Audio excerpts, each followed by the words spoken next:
Hello everyone, welcome to Lies, the part of extra history where I try to find new ways to say I'm going to tell you about all the mistakes we made and all the lies we told every series, as well as give all the stories that simply couldn't make it into the episodes. So let's start off with John, Narses, and the whole Italy debacle, because this is one of the most interesting and most confusing parts of this whole saga. And the truth is, there's a couple of ways to look at it. So let's start at the beginning with Narses. Narses was sent to sort of oversee what was going on in Italy for the imperial family. He wasn't exactly going there to spy, but with Belisarius gone for so long, there was plenty of time for rumors to spread about what was going on at court, right, 1,000 miles away. And if anyone could have challenged the power of the imperial family, it would have been him, right? It would have been Belisarius. And Narses never really liked Belisarius in the first place. I always get the sense that Narses felt a little jealous of the power and the glory that was just heaped on Belisarius.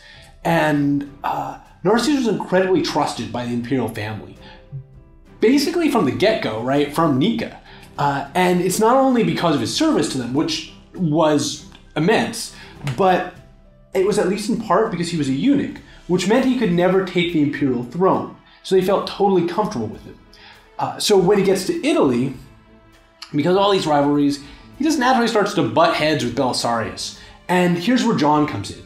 Because Procopius actually defends John in a few places, and even while admitting he was acting against orders, says you can't fault him, right, in some ways, because John, and you certainly can't, right, you can't fault him in terms of bravery or ability to command cavalry troops, but Procopius sort of defends him because in most of the cases where he defies orders, you could say he couldn't see the whole picture. Like when he took Arminium. By threatening the Goths that far north, he prevented them from attacking Rome again. But this is exactly what Belisarius didn't want, because he actually wanted to stretch the Goths' lines. And while you can defend John in that way, to me this is sort of the point of orders. If they're morally reprehensible, as established at Nuremberg, you have to disobey them. But if you just sort of think you have a better plan, well, you can't just say, I'm gonna do that instead, right? And John was good friends with Narses. I think a lot of his actions come from seeing Italy as much as a political struggle between the two generals as actually being a war, and seeing himself as going to help out his buddy at the cost of the other general whenever he could. And I think he was a little biased against Belisarius as well, again, for all the glory heaped upon him. Even though he was actually one of Belisarius' chief cavalry commanders. And it doesn't help the situation that John also knew he was protected, right? Narses is never going to let him be tried for insubordination, as then he basically has to admit he himself is doing the same. And this guy, John, is the nephew of a Vitalian, the fellow who Justinian had assassinated way back in episode 1 of the series. And his family is still popular in Constantinople. And at this point, nobody's accusing Justinian of killing the Vitalian openly, and the whole matter is kind of old news. But if another member of the family was just executed in the middle of Italy after being conveniently sent away from the capital to fight in a war, it would probably raise questions that Justinian didn't want raised. Oh, and I can't help but mention that it kills me every time that it was Belisarius' brilliant plan to rescue John that allowed Narses to argue that he'd been right all along. After all, it was Narses who had pushed to relieve Arminium, and look, they've done it with no losses. Imagine the tragedy if they hadn't listened to Narses. So yeah. Oh, and that brings up the next one. Why didn't everyone just trust Belisarius? Well, there's a lot of different explanations for this, and this was a question that a lot of you had. And one is simply that Theodora never liked him much and had always wanted to remove him. This is echoed in a few of the ancient authors, but I think this is a vast oversimplification, and it reads way too much to me like a very common Roman trope to just take it at face value, because there's this whole thing in Roman histories where, in my opinion, when it would have been impolitic for the historian to blame the husband, They blame his scheming wife. And like, this happens all the time. You basically can't read history written in ancient Rome or the early Byzantine period without reading almost the exact same description of the machinations of the scheming wife. That said, I'm about to fall into the same trap, because one of Theodora's best friends was Belisarius' wife, Antonina. And Antonina, from the sources we have, basically, I mean, hated might be a little strong, but hated Belisarius. She cheated on him all the time and spoke ill of him to Theodora and planted seeds of suspicion about him at court with the hopes that he would be banished or executed and she'd be free of him.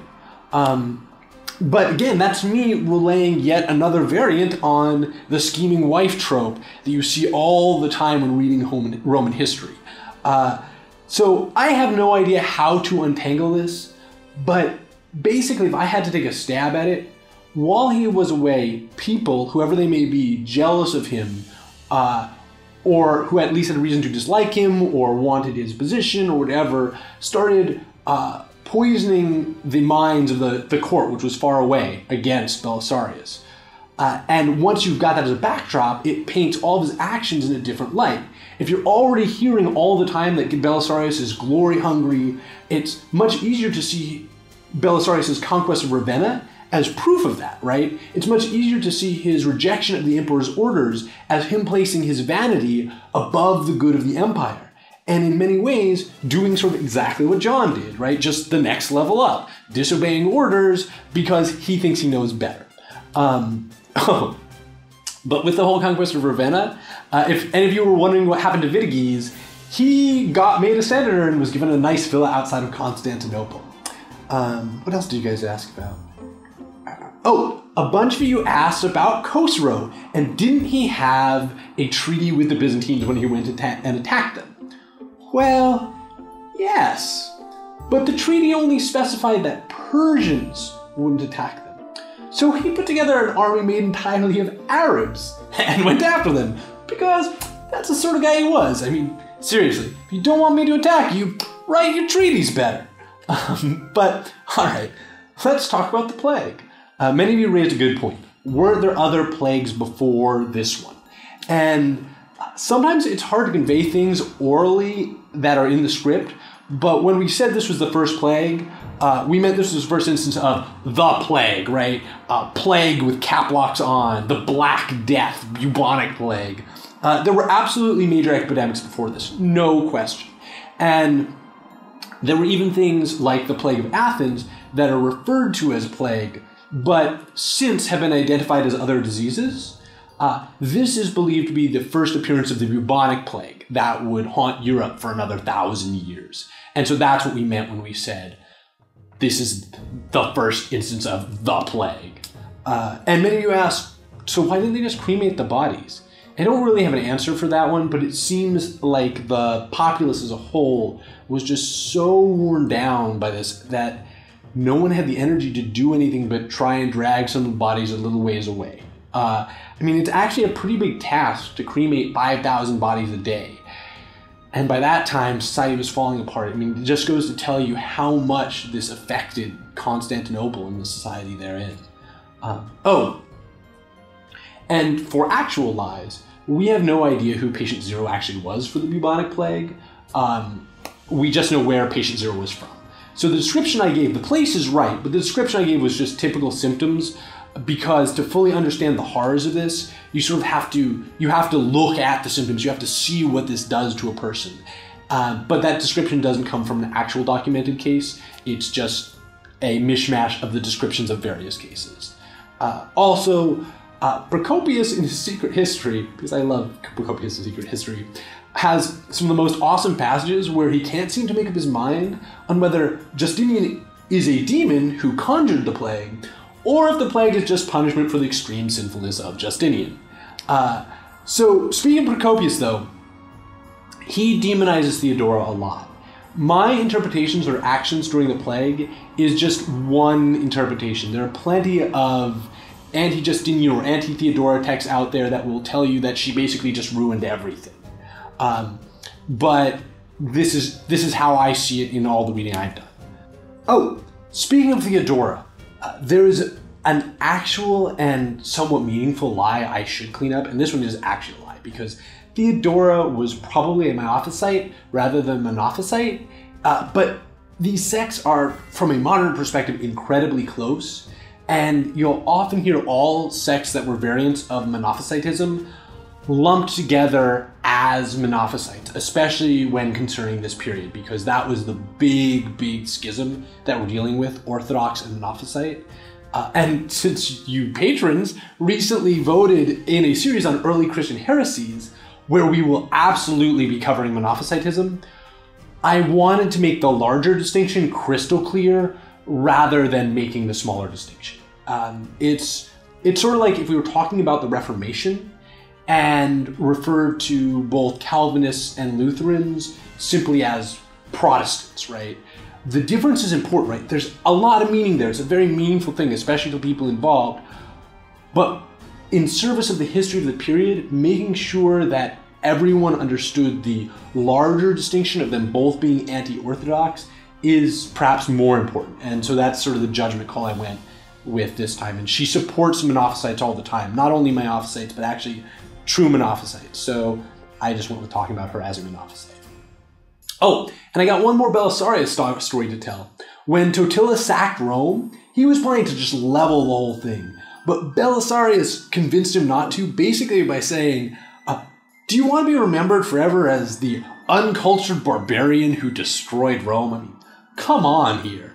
And this goes to show the power of history, even when it's not written. Guy was like, no, I guess I don't, and didn't destroy Rome. Oh, I do want to talk about one more of Justinian's lasting achievements. That's awesome, but I simply couldn't fit it into the story, and that's silk. Because for centuries, Romans purchased silk from the East, specifically from China. It came through Persia and saw huge amounts of gold flowing out of the Roman Empire and into the hands of Persian traders. And Justinian wanted to put a stop to this. And this story is amazing because silk was a closely held secret in China. Nobody had been able to break the Chinese monopoly on silk. And even some of the most successful attempts had found that transporting silkworms across that sort of distance was just impossible. Then a couple of Nestorian monks who had been preaching out in India basically show up in Justinian's court and say, you know, for a pretty big bribe, we could probably get you some silkworms. Because they had been to China and they had observed the silk making process. And they knew that even though they couldn't get silkworms back to Constantinople, they might be able to get the eggs back before they hatch. So Justinian just promised them a ton of money, and they went off and smuggled silkworms back in hollowed out bamboo canes. And so these monks are walking along with actually the silkworm eggs inside their canes, which basically gave the Byzantines a monopoly on silk production in Europe and became one of the mainstays of the empire's economy for just years to come. In fact, I'd probably go so far as to say that the Byzantine Empire itself might have collapsed a lot sooner if it wasn't for silk income. But yeah, all right. Oh, I can't be done yet because it's Robert time. But surprise, it's not going to be Robert Walpole, because we did a Walpole connection in the Lies of the last series. So I thought it'd be a lark to do a Robert of Flanders connection this time. Besides Khusro smashing the town and those walls that proved such trouble for the Crusaders being restored by Justinian way back when we're talking about Antioch and the Crusades, when Robert was actually coming back from the Crusades, he just took a town called Latakia and gave it back to the Byzantines. And this town was actually made by Justinian a provincial capital of the province Theodorius, which, you guessed it, Justinian invented so he could name it after his wife. So there's our Robert connection. But all right, that's it for this episode of Lies. I just wanted to thank all the patrons for letting me finish this story, because I love this story and it's just one of the greatest what-ifs in history, and it serves as one of those rare cases that both glorifies dreams and sort of warns us against over-ambition. It's this amazing tragedy that cautions us about the ephemeral nature of anything that can only be sustained by acts of pure genius, while simultaneously celebrating all they might bring if only they could be passed along to people who can maintain them. And it's one of those stories that I hope someday someone else brings to television or film. HBO? Yeah, I would love to see that.